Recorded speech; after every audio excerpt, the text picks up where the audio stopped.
Thiruvananthapuram കല്ലമ്പലത്ത് Arabic college വിദ്യാർത്ഥികൾ ഹോസ്റ്റലിൽ താമസിച്ചിരുന്ന പ്രായപൂർത്തിയാകാത്ത 13-കാരനെ പ്രകൃതിവിരുദ്ധ പീഡനത്തിനിരയാക്കി. കോളേജ് വൈസ് പ്രിൻസിപ്പൽ അടക്കം 7 പേർക്കെതിരെ പോലീസ് കേസെടുത്തു. കല്ലമ്പലം കടുവാപ്പള്ളി അറബിക് കോളേജിനോടനുബന്ധിച്ചുള്ള ഹോസ്റ്റലിൽ താമസിച്ചു പഠിക്കുന്ന 13 വയസ്സുള്ള ആൺകുട്ടിയെയാണ് സീനിയർ കുട്ടികൾ നിരന്തരമായി പ്രകൃതിവിരുദ്ധ പീഡനത്തിന് ഇരയാക്കിയത്.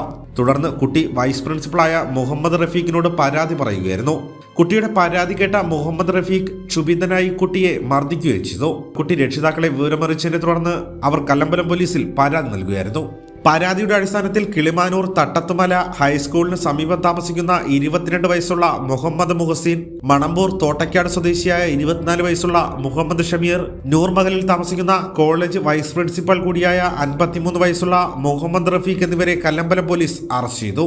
പോക്സോ നിയമപ്രകാരം അറസ്റ്റ് ചെയ്ത പ്രതികളെ വൈദ്യപരിശോധനയ്ക്ക് ശേഷം കോടതിയിൽ ഹാജരാക്കി റിമാൻഡ് ചെയ്തു.